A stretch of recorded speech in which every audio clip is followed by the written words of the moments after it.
Assalamualaikum warahmatullahi wabarakatuh.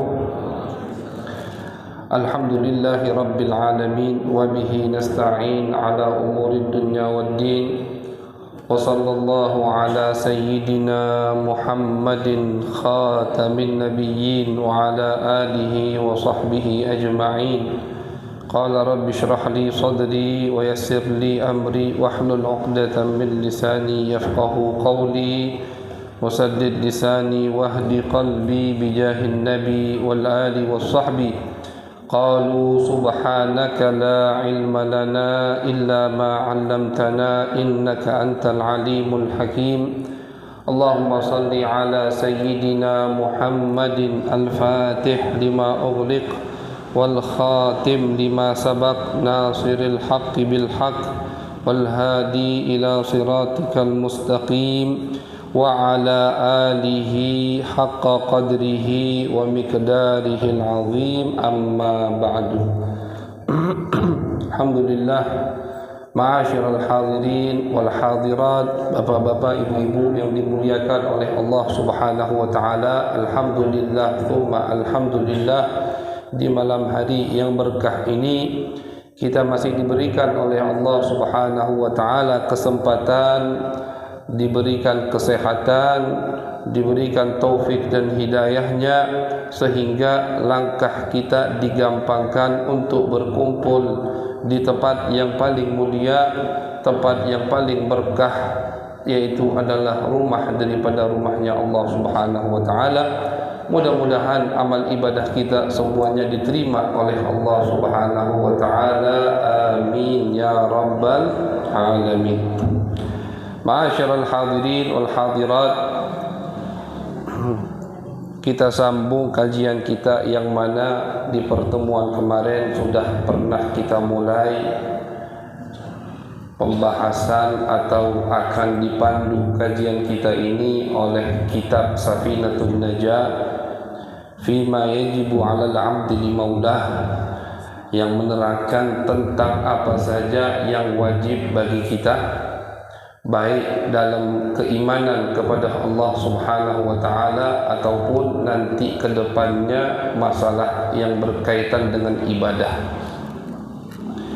Qala al-muallif rahimahullahu taala, arkanul imani sittatun, an tu'mina billahi wa malaikatihi wa kutubihi wa rusulihi wal yaumil akhiri wa bil qadari khairihi wa syarrihi minallahi ta'ala.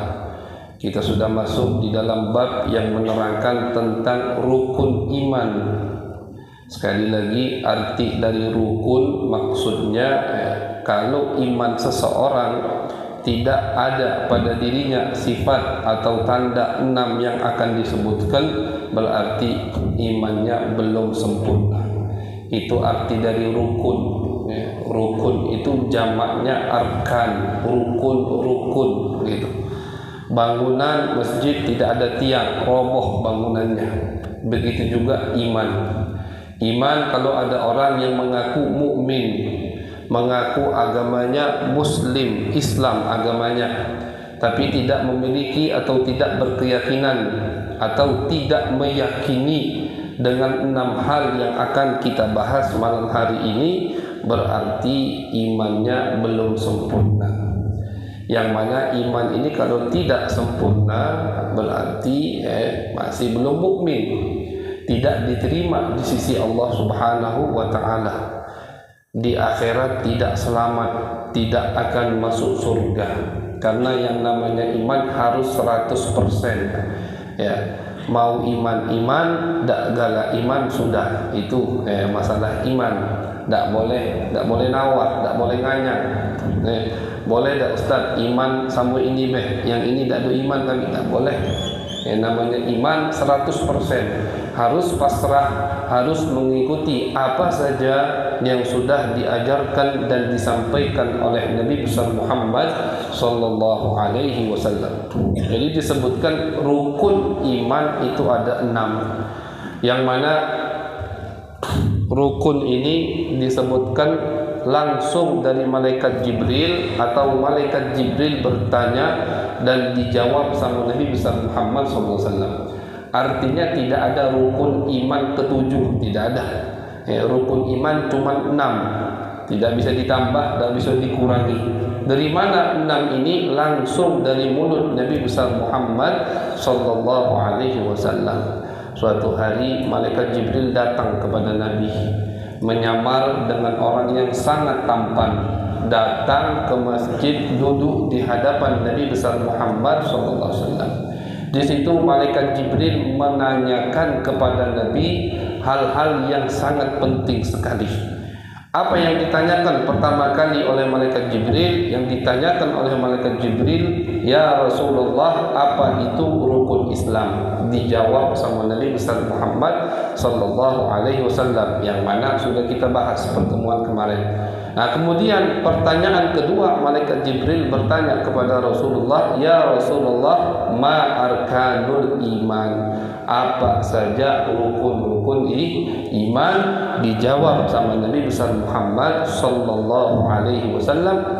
Apa jawaban Nabi? Kita baca insyaallah malam hari ini.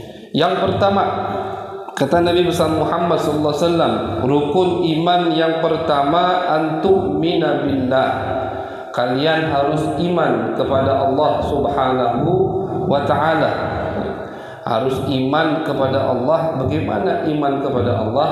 Disebutkan sama ulama, maksud dari iman kepada Allah yang pertama, kita harus yakin Allah itu mawjud, ada. Kalau kita tak yakin Allah ada, cak mana nak iman? Kan itu. Yakin dulu Allah ada, dan ada itu tidak harus dilihat. Kalau ada orang yang mengatakan, kalian iman kepada Allah, mana Allah itu? Selagi Allah tidak ada, ini misalkan ada orang yang bertanya, selagi Allah tidak bisa dilihat berarti tidak ada. Maka gampang bu jawabnya bu. Kalau ada orang yang ngomong itu sama ibu, gampang jawabnya. Jawab sama dia, berarti kau ini wong gila.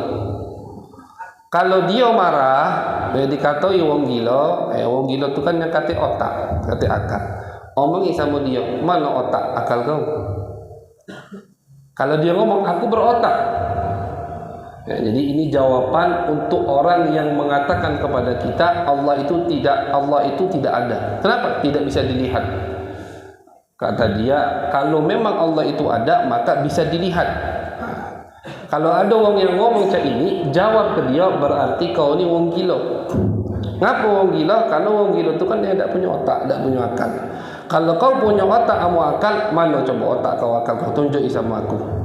Berarti maksudnya tidak semua yang tidak bisa dilihat itu enggak ada. Banyak hal yang tidak bisa dilihat oleh mata kepala kita, tapi hal tersebut ada. Allah Subhanahu wa ta'ala betul tidak bisa dilihat oleh mata kepala kita, tapi Allah ada atau tidak? Jelas adanya. Bagaimana kita tahu Allah itu ada? Lihat ciptaan yang sudah Allah ciptakan. Masjid ini luar biasa, bagus. Bagus masjid bangunannya. Kira-kira kalau ada orang ngomong masjid ini terbentuk tanpa ada tukangnya, tiba-tiba batunya gerak dewe, tersusun, semennya juga, keramiknya, itu orang gila atau tidak? Gila. Masjid ini bagus begini terbangun pasti rapi semuanya. Arsiteknya pasti pintar. Tukangnya puluhan, pasti banyak tukang yang begawi. Baru ada masjid ini. Apalagi dunia dan alam semesta ini. Tidak mungkin dunia dan alam semesta ini tercipta kalau tidak ada yang menciptakan, yaitu Allah Subhanahu wa ta'ala. Jadi harus kita yakini Allah itu ada. Kemudian termasuk yang harus kita yakini, Allah qadim, baqin. Sifat-sifat 20 yang kita pelajari itu harus kita yakini semua. Bahwasanya Allah qadim. Apa itu qadim? Allah itu ada tanpa awal. Macam mana ustaz? Ada tanpa awal. tak masuk ke akal aku masalah yang berkaitan dengan Allah Subhanahu wa taala, itu tidak bisa ditolak ukur dengan akal manusia. Jadi jangan mikir terlalu panjang. Pokoknya yang harus kita yakini, Allah ada tanpa awalnya. Batin, Allah ada tanpa akhir. Jadi wujudullah, adanya Allah, tidak ada awal dan tidak ada akhir. Beda dengan makhluk. Makhluk pasti ada awalnya. Walaupun lamanya 1000 tahun, 2000 tahun, 3000 tahun, tetap makhluk itu ada awalnya. Makhluk ada akhirnya. Panjang umurlah dia mau 500 tahun, pasti ada akhirnya. Malaikat, iblis itu umurnya panjang-panjang, tapi tetap ada awalnya ketika dia diciptakan oleh Allah, dan ada akhirnya nanti ketika ruh mereka dicabut oleh Allah Subhanahu wa taala. Yang tidak ada awal dan akhirnya hanya Allah Subhanahu wa taala. Mukhalifun lil hawadits. Ini makna, jadi yang Al-Fakir sebutkan sekarang itu makna atau pengertian dari kita iman kepada Allah Subhanahu wa taala. Harus kita yakini juga bahwasanya Allah Subhanahu wa taala berbeda dengan makhluk yang ada. Jangan kita yakini Allah itu persis seperti kita. Jangan sampai kita yakini Allah punya kepala, punya tangan, punya kaki. Jangan. Ya, laisa kamitslihi syai'un wa huwas samiul basir. Tidak ada makhluk yang mirip dengan Allah Subhanahu wa taala. Jadi bagaimana? Tidak usah dijawab. Amal ibadahlah yang banyak di dunia, nanti di akhirat kita bertemu dengan Allah Subhanahu wa taala. Karena Nabi besar Muhammad SAW itu mengatakan, kalian nanti di akhirat satarawna rabbakum, akan bertemu dengan Tuhan kalian. Nah, jadi kita penasaran kan, cak manalah Allah itu? Sudah, jawabannya bukan di dunia. Mau kita mikirkan Allah bagaimana sampai kepala kita botak, sampai rambut rontok semua, tidak akan ketemu jawabannya. Karena otak ini adalah makhluk. Otak juga adalah makhluk yang diciptakan oleh Allah Subhanahu wa taala. Makhluk tidak bisa memikirkan khaliquh, tidak bisa memikirkan penciptanya. Maka dari itu Nabi besar Muhammad SAW yang mengatakan di beberapa hadisnya, tafakkaru fi khalqillah wa la tatafakkaru fi datillah. Kalau kalian ingin bertafakkur, maka tafakkurlah dengan makhluk-makhluk Allah Subhanahu wa taala. Nak mikir ke jengok bintang di pojok. Oi, luar biasa bintang ini. Bagusnya pelajari masalah bintang, silahkan.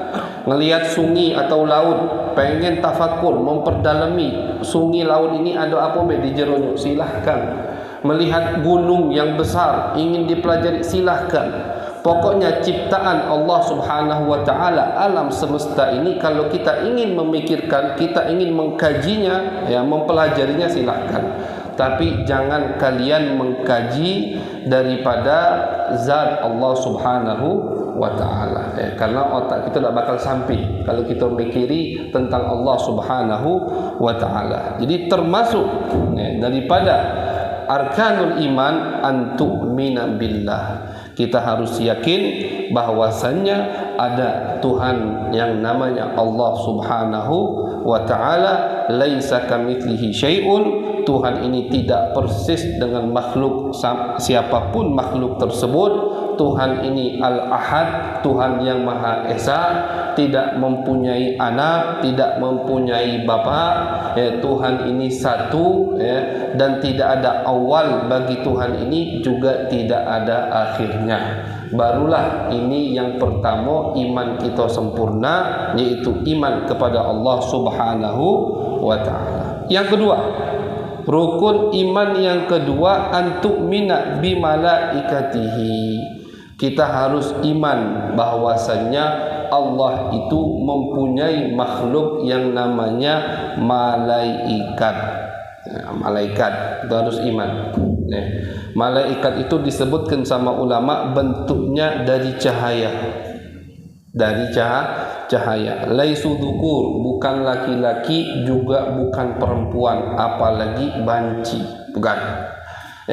Orang yang meyakini malaikat laki-laki fasik, dosa besar, maksiat kepada Allah Subhanahu wa taala. Yang meyakini malaikat perempuan atau banci itu bisa kafir, bisa keluar dari ajaran atau agama Islam, agama Nabi besar Muhammad sallallahu alaihi wasallam. Terus bagaimana malaikat? Disebutkan sama ulama. Malaikat karena mereka adalah makhluk Allah, bisa kita ketahui bagaimana bentuknya. Karena makhluk, bukan khalik, bukan sang pencipta.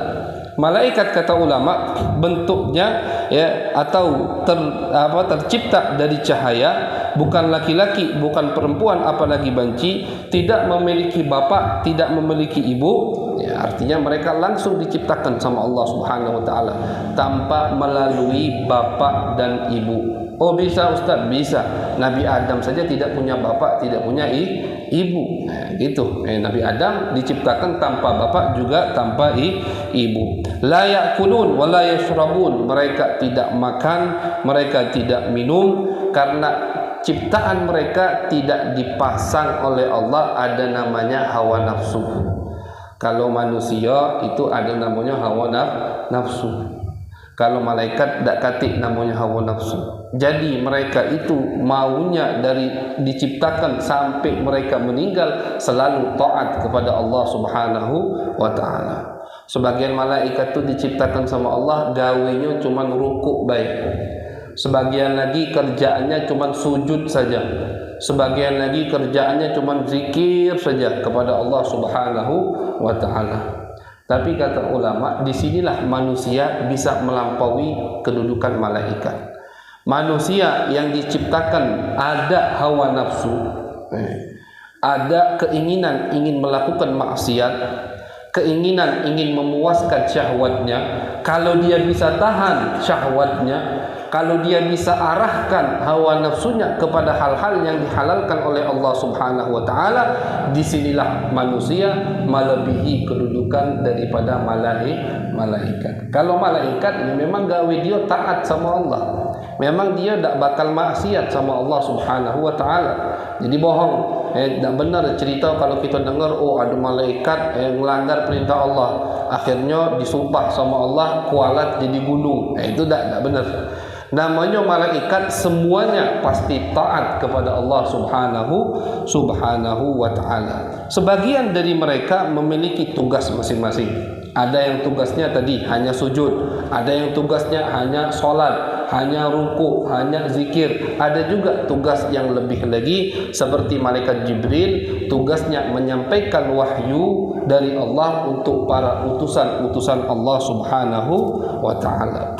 Dan malaikat juga nanti bakal meninggal.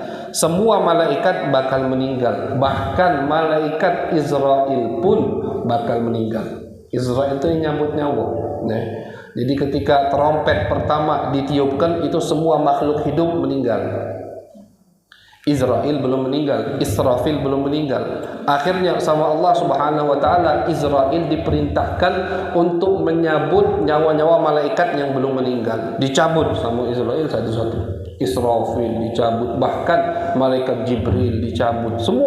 Semua makhluk hidup pasti ada meninggalnya, pasti.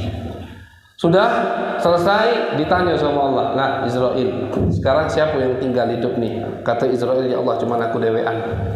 Tinggal aku sendiri yang belum meninggal. Kata Allah Subhanahu wa taala, wahai Israel, cabut nyawamu sekarang. Israel mencabut nyawanya sendiri. Ketika dia sudah meninggal, tidak ada yang tersisa dari makhluk hidup. Yang tersisa hanya Allah Subhanahu wa taala.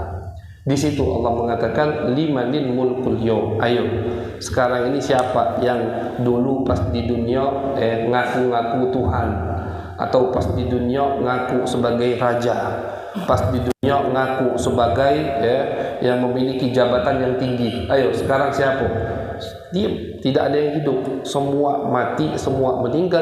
Yang sisa hanya Allah Subhanahu wa taala, karena sifat Allah adalah baqin, tidak ada akhirnya untuk zat Allah Subhanahu wa taala. Tidak ada yang mengetahui jumlah malaikat kecuali Allah Subhanahu wa taala. Jadi tidak usah kita pikirkan berapa kok jumlah malaikat dah. karena dak katik yang tahu jumlahnya kecuali Allah Subhanahu wa taala. Namun yang harus kita ketahui atau kita hafal namanya 10 malaikat yang sangat terkenal. Jibril, Israfil itu, Munkar, Nakir, Malik itu 10 malaikat itu harus kita hafal namanya. Tapi lebih dari itu tidak harus kita ketahui, karena memang tidak ada yang tahu jumlah malaikat kecuali Allah Subhanahu wa taala. Disebutkan di beberapa riwayat ada namanya Baitul Ma'mur. Baitul Ma'mur itu Ka'bahnya penghuni langit. Posisinya pas di atas Ka'bah kita yang di Mekah. Ka'bah kita yang di Mekah ini kalau ditarik lurus ke atas itu namanya nanti ada Ka'bah di langit, namanya Baitul Ma'mur. Di situ tempat tawafnya para malaikat. Di situ tempat tawafnya para ruh-ruh orang soleh. Kata ulama di beberapa riwayat Nabi menyebutkan Allah menciptakan setiap harinya 70.000 malaikat masuk ke Baitul Ma'mur dan mereka tidak keluar lagi. Artinya yang diciptakan baru baik tiap hari 70.000 dari dulu sampai sekarang. Makanya kata ulama tidak ada yang tahu jumlah malaikat kecuali Allah Subhanahu wa taala. Ini rukun iman yang kedua yang harus kita yakini, bahwasanya ada namanya makhluk malaikat. Malaikat makhluk dari cahaya yang bukan manusia, tidak juga laki-laki atau perempuan, tidak mempunyai bapak dan ibu, mereka tidak pernah melanggar perintah Allah Subhanahu wa taala. Kemudian rukun iman yang ketiga, antu'mina bikutubihi. Kita harus iman, kita harus tahu, harus yakin bahwasanya Allah Subhanahu wa taala menurunkan kitab-kitab suci selain Al-Qur'an, jelas. Tapi yang harus kita yakini, yang harus kita hafal namanya hanya 4. Taurat, Injil, Zabur, Al-Qur'an. 4 ini harus kita tahu. Oh, ada selain 4 ini Ustaz? Ada. Banyak, selain 4 ini masih banyak. Cuman tidak harus kita yakini karena memang tidak datang penjelasannya dari Nabi besar Muhammad sallallahu alaihi wasallam. Jadi yang harus kita hafal atau kita yakini cuma 4 ini. Dan dari 4 ini dan dari semua kitab suci yang Allah turunkan, jelas yang paling mulia adalah kitab suci kita, kitab suci umat Nabi besar Muhammad sallallahu alaihi wasallam yang namanya Al-Qur'an. Al-Quran ini mencakup semua kitab suci yang sebelum-sebelumnya. Dari zaman Nabi Adam sampai zaman diturunkannya Al-Quran, itu dirangkup sama Allah Subhanahu wa taala, dijadikan di dalam kitab suci Al-Quran. Mukjizat Nabi besar Muhammad sallallahu alaihi wasallam, mukjizat Nabi yang paling mulia, mukjizat Nabi yang paling hebat adalah Al-Quran. Bukan membelah bulan. Nabi juga mukjizatnya ada kan belah bulan.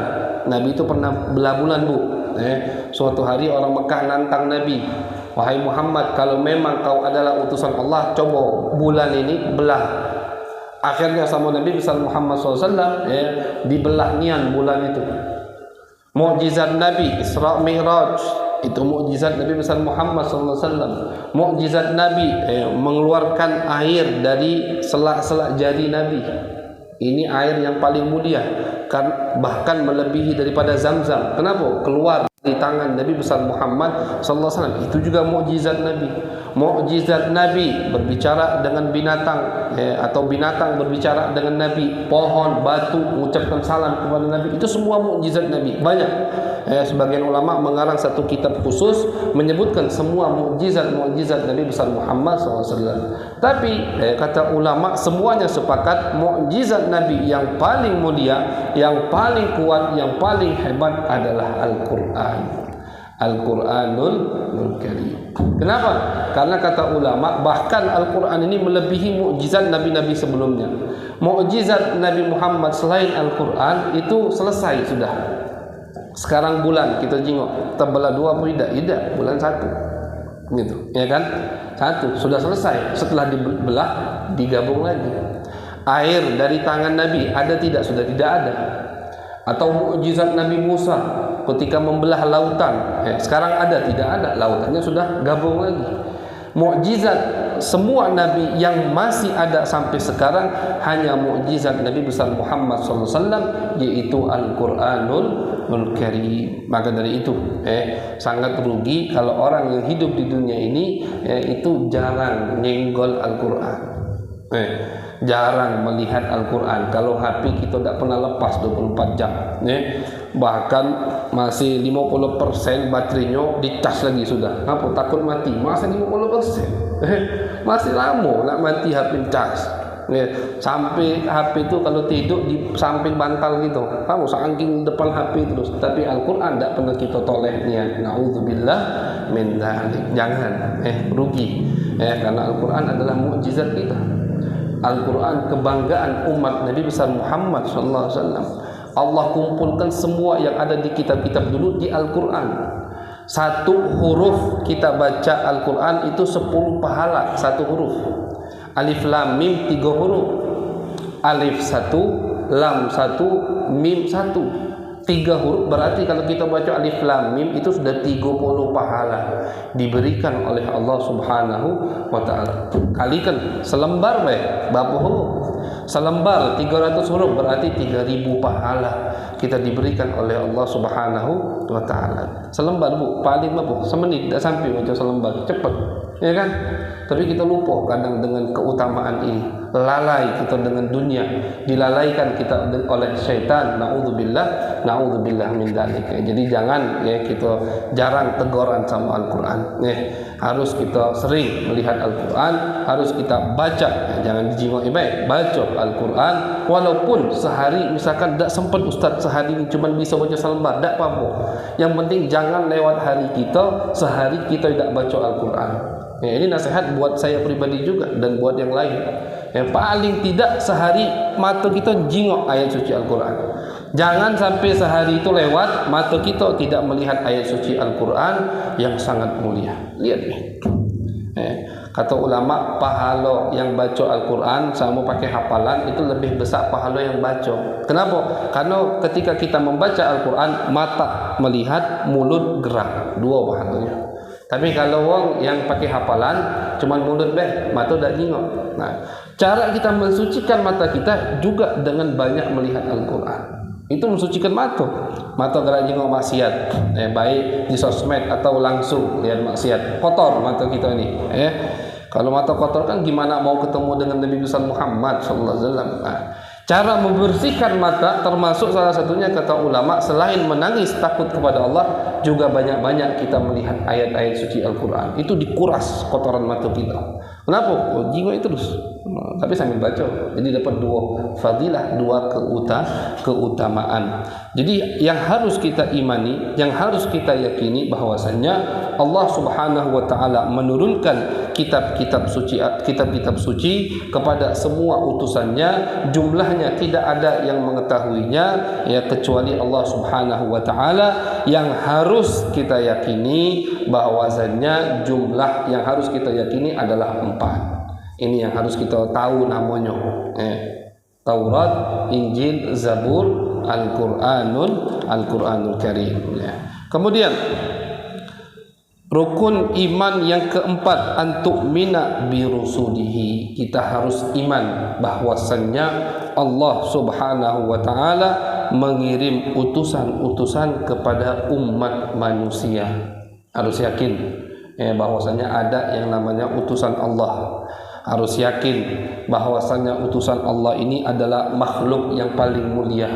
Tidak ada yang lebih mulia daripada utusan Allah Subhanahu wa taala. Dan utusan Allah ini semuanya laki-laki. Jadi tidak ada rasul, tidak ada nabi dari kaum perempuan. Semua utusan Allah, semua nabi-nabi Allah itu dari laki-laki. Maka dari itu kata ulama, Siti Maryam ibu daripada Nabi Isa itu bukan nabi, apalagi rasul. Beliau hanya sebatas waliyah, orang yang dekat dengan Allah Subhanahu wa taala, karena ulama sepakat dengan ayat suci Al-Quran dan hadis-hadis Nabi besar Muhammad SAW membuktikan bahwasanya tidak ada utusan Allah dari kaum perempuan atau wanita. Semuanya laki-laki. Itu juga harus kita yakini. Kemudian yang harus kita yakini bahwasannya utusan Allah pertama kali dari manusia adalah Nabi Adam. Dan yang harus yang harus juga kita yakini bahwasanya utusan Allah semuanya dari manusia, dari bangsa manusia. Tidak ada rasul, tidak ada nabi dari bangsa jin.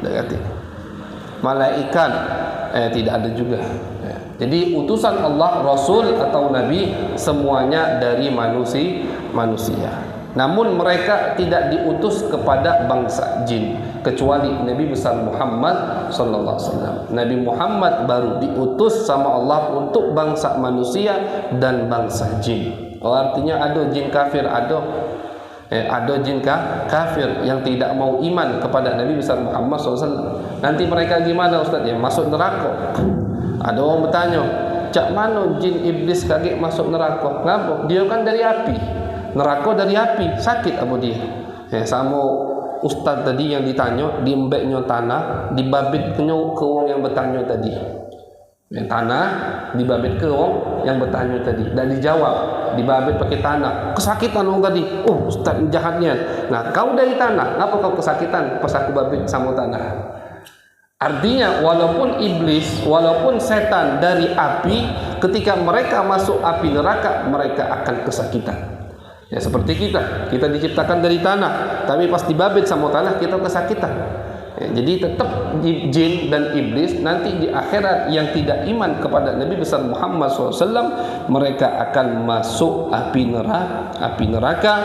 Kemudian yang harus kita yakini bahwasannya afdaluhum, utusan Allah yang paling mulia adalah Sayyiduna Muhammad sallallahu alaihi wasallam. Yang paling mulia tidak ada khilaf adalah Nabi kita, Nabi besar Muhammad sallallahu alaihi wasallam. Dan yang paling mulia umat adalah umat Nabi besar Muhammad sallallahu alaihi wasallam. Kitab yang paling mulia adalah kitab Nabi besar Muhammad sallallahu alaihi wasallam. Jadi yang berkaitan dengan Nabi semuanya yang paling mulia.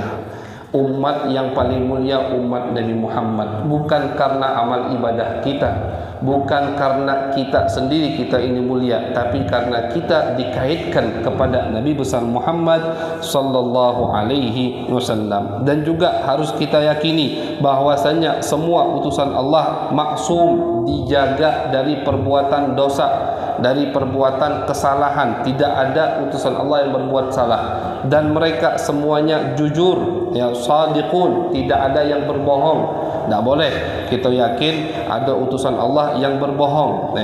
Tidak ada yang mengetahui sama jumlah utusan Allah kecuali Allah Subhanahu wa ta'ala secara pasti.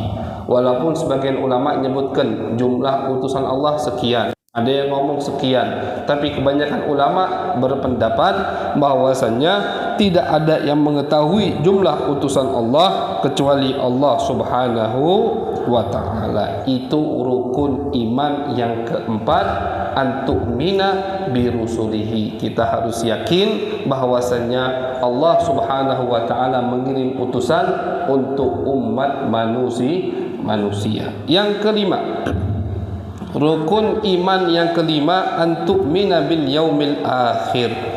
Kita harus yakini bahwasannya ada yang namanya hari akhir. Hari akhir itu bukan hari akhir di dunia, bukan. Hari akhir itu maksudnya nanti hari kiamat, ketika kita dibangkitkan oleh Allah Subhanahu wa ta'ala. Itu namanya hari akhir, dinamakan yaumul qiyamah. Hari akhir ini juga tidak ada batas akhirnya. Jadi kenapa dinamakan hari akhir? Bukan akhir hari dunia, bukan. Dia hari pertama. Ketika kita dibangkitkan, itulah yaumul akhir. Kenapa dinamakan yaumul akhir? Karena hari akhir ini tidak ada akhirnya. Kenapa tidak ada akhirnya? Ya sudah, ketika kita dibangkitkan, ada nanti padang mahsyar. Ketika padang mahsyar ada nanti hisab. Amal kita dihisab sama Allah, ditanyakan umur kemana beh, harta dari mana dan kemana, itu kan, ilmu kemana beh, kau amalkan, kau ajarkan tidak, ditanya sama Allah macam-macam. Kemudian ada mizan, timbangan amal ibadah kita ditimbang, mana yang lebih berat, amal jelek atau amal baiknya. Nanti ada sirat, ada jembatan. Ketika ada jembatan, selesai melewati jembatan, yang ke surga masuk surga, yang ke neraka masuk neraka, sudah. Tidak ada hari akhir setelah itu. Artinya hari itu tidak ada akhirnya. Khulud. Jadi pas wong surga udah masuk surga, wong neraka sudah masuk neraka, yang namanya kematian itu dipanggil sama Allah. Dijadikan seperti bentuk kambing, kematian. Disembelih sama Allah Subhanahu wa taala di tengah-tengah antara surga dan neraka. Kata Allah, lihat, ini namanya kematian. Dibentuk seperti kambing dan disembelih. Diriwayatkan yang menyembelihnya nanti Nabi Zakaria atau Nabi Yahya, antara dua itu, bapak anak ini, antara dua itu yang nyembelih yang namanya kematian. Setelah disembelih kambing tadi, bentuk dari kematian, Allah katakan, wahai penghuni surga, kau kekal abadi, tidak akan mati. Wahai penghuni neraka, kalian kekal abadi, juga tidak akan mati. Na'udzubillah min dzalik. Jadi yang namanya hari akhir, kenapa dinamakan hari akhir? Karena hari tersebut tidak ada akhirnya. Dimulai dari ketika kita dibangkitkan oleh Allah. Itu kan nanti dibangkitkan oleh Allah. Yang meninggal semuanya dibangkitkan oleh Allah Subhanahu wa taala. Kapan hari itu ada akhirnya? Tidak ada akhirnya. Yang di surga kekal abadi, yang di neraka kekal abadi. Kalau kita yakin ini, akhirnya kita tidak terlalu tergila-gila dengan dunia. Kenapa? Ya karena kita yakin dunia ini sesaat cuma. Walaupun yang umurnya ratusan tahun pasti meninggal. Walaupun yang hidupnya kaya, enak, luar biasa, pasti meninggal. Ujung-ujungnya 1 meter kali 1 meter paling, tak kuburannya itu. Udah, itu tempat dia terakhir. Tapi kalau orang yang yakin dengan ada namanya hari akhir, yakin ada namanya surga, yakin kekal abadi dia di surga, ya sudah. Dia akan mengumpulkan nabung untuk rumah tempat aslinya yaitu surga daripada nabung untuk di dunia. Makanya Nabi besar Muhammad SAW ketika ditanya sama sahabat, ditanya sama istrinya Sayyidah Aisyah, ya Rasulullah, kenapa hidup antum ini sederhana sekali? Hidup Nabi kan sederhana sekali. Nabi itu sangat sederhana sekali hidupnya. Kadang sehari itu tidak makan. Itu kehidupan Nabi besar Muhammad. Apa jawab Nabi? Wahai Aisyah, dunia ini adalah rumah untuk orang yang tidak punya rumah. Kalau aku punya rumah, di mana rumahnya? Di surga sana. Makanya aku tidak terlalu menyibukkan diri untuk tempat ini bukan rumah aku. Yang aku sibukkan untuk nanti ketika aku di rumah asliku, yaitu di surga sana. Nah, itu adalah hari akhir. Tidak ada akhirnya. Jadi gampang. Kenapa dinamakan hari akhir? Karena hari akhir tidak ada akhirnya. Ya, kekal abadi. Ya, insyaallah kita kekal abadi di surganya Allah Subhanahu wa taala. Amin ya rabbal alamin. Kemudian rukun iman yang terakhir, an tu'mina bil qadar khairihi wa syarrihi minallahi taala. Kita harus yakin bahwasannya ada namanya qadar atau qada dan qadar. Ya, bedanya qada dan qadar itu beda. Ya, qada itu penetapan di atas sana. Ya, ada namanya lauhun mahfuz. Ya, ada namanya lauhun mahfuz. Fulan, misalkan ada yang namanya Agus ini dicatat sudah sebelum dia lahir, umurnya sekian, bakal kawin sekian kali, punya anak sekian, duitnya sekian selama dia hidup, dia punya rumah sekian, dicatat semua sama Allah Subhanahu wa taala. Rezekinya misalkan makan dia berapa butir beras, duit dia, nafas dia berapa, detail dicatat sama Allah Subhanahu wa taala. Itu namanya qada. Tertulis di lauhun mahfuz, di buku tulis, wallahu alam bentuknya seperti apa di sana, di atas sana. Qadar penerapan di dunia itu namanya qadar. Agus lahir, nah, udah ditulis kan di qada. Agus lahir itu qadar. Agus dewasa, Agus menikah, qadar. Agus punya rumah pertama, punya kendaraan mobil pertama, itu namanya qadar. Nah, yang harus kita imani dua-duanya. Jadi yang sekarang misalkan kita kumpul di tempat ini, di Masjid Al-Falah yang mulia ini, di jam dari jam 8 sampai jam setengah 10 atau jam 9 nanti kita kumpul. Ini sebuah qadar dan sudah tertulis di sana. Jangan dikira kita kesini tiba-tiba iseng baik cuman ke masjid, kebetulan lewat kita kesini. Tidak ada namanya kebetulan. Semua yang terjadi pada diri kita itu sudah dicatat sama Allah Subhanahu wa taala. Namanya qada. Ketika diterapkan kumpulnya kita di sini, itu namanya qadar. Itu perbedaan antara qada dan qadar. Sekali lagi, qada itu yang ditulis di atas, qadar penerapan apa yang ditulis di atas penerapan di muka bumi ini, itu namanya qadar. Yang harus kita imani dua-duanya, baik qadar tadi seakan-akan menyakiti kita, tidak kita sukai atau kita sukai, harus kita imani. Siapa yang suka kerabatnya ada yang meninggal, tak kata yang teman, sedih ada keluarganya yang meninggal, tapi harus kau yakini, karena itu qada dan qadar Allah Subhanahu wa taala. Siapa yang mau dagangannya bangkrut misalkan, tetap harus kau terima, harus kau yakini, karena itu adalah qada dan qadar Allah Subhanahu wa taala. Siapa yang mau ada yang sakit atau dirinya sakit atau kerabatnya sakit, tak kata enggak sakit, tapi harus kita imani, karena itu adalah qada dan qadar Allah Subhanahu wa taala. Tapi jangan takut, kata ulama, setiap yang diterapkan, yang ditetapkan, yang ditakdirkan oleh Allah Subhanahu wa taala, itu semua adalah hal yang baik untuk umat manusia. Kita ditakdirkan tak punya duit sekarang, berarti fi ilmillah, di dalam ilmu Allah, itulah yang baik buat kita. Kita ditakdirkan sekarang belum nikah misalkan, berarti yang terbaik untuk dirimu sekarang memang masih bujang. Kita ditakdirkan kendaraan kita hilang, itu kan tak sedap, motornya hilang, tapi itu yang terbaik. Belum tahu kalau motor itu dah hilang, besok kau jalani, kau kecelakaan dan meninggal. Wa asa an takrahu syai'an wa huwa khairul lakum. Kata Allah, yang kalian tidak sukai itulah hal yang baik buat kalian, karena aku tahu maslahat kalian. Ada orang doa misalkan, tiap malam dia bangun malam doa biar banyak duit, tapi miskin terus, melarat terus hidupnya. Doa tiap malam, kenapa tidak diijabah sama Allah? Karena Allah tahu kau itu kalau aku kayokan tak bakal ke masjid. Kalau kau banyak duit, tak bakal ke majlis ta'lim. Kalau kau banyak duit, kau bakal maksiat kepadaku.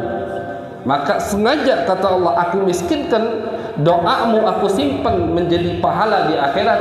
Di dunia kau tetap miskin, tapi kemiskinan tersebut adalah yang terbaik untukmu. Jadi sebagian ulama tasawuf mengatakan, kalau kita tahu hikmah dari takdir Allah Subhanahu wa taala, kita akan menangis senang.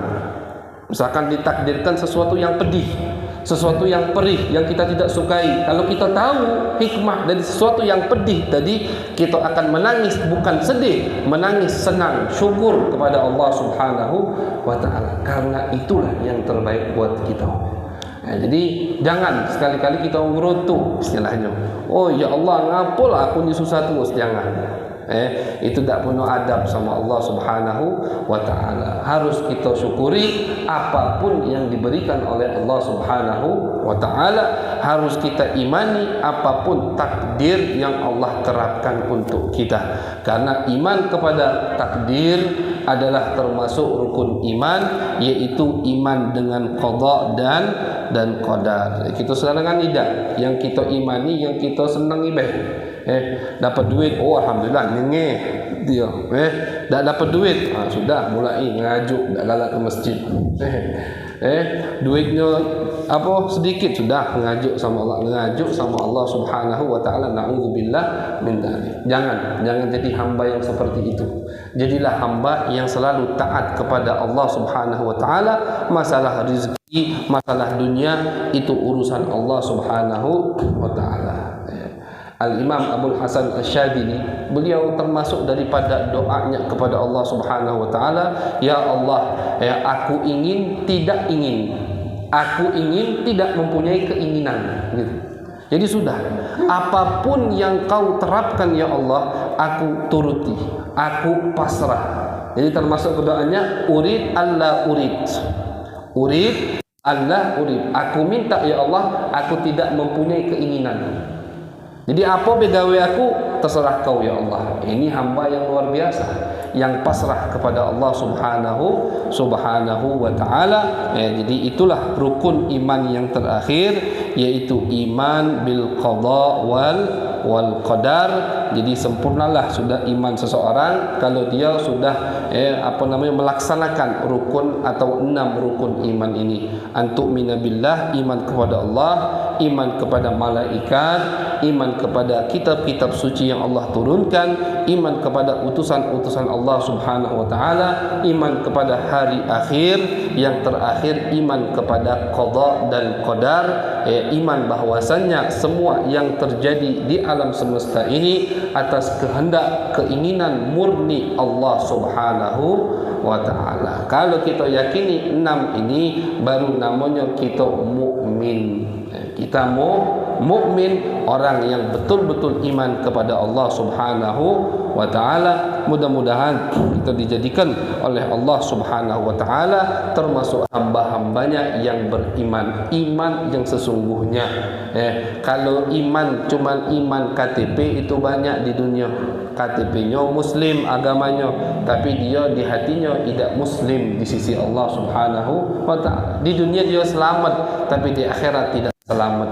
Karena yang dilihat nanti di akhirat itu hatinya. Yang dilihat di akhirat bagaimana batinnya. Iman tidak sama Allah. Kalau di dunia dia mengucapkan 2 kalimat syahadat, tapi hatinya tidak iman, ya di akhirat masuk neraka jelas.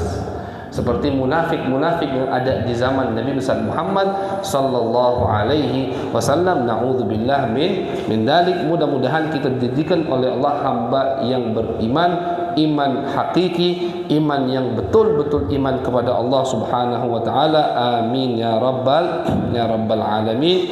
Kemudian kita lanjut kajian kita, ya walaupun 5 menit Ustaz membaca daripada nasihat daripada Al-Habib Abdullah bin Alawi Al-Haddad. Jadi kitab yang pertama materi fikih,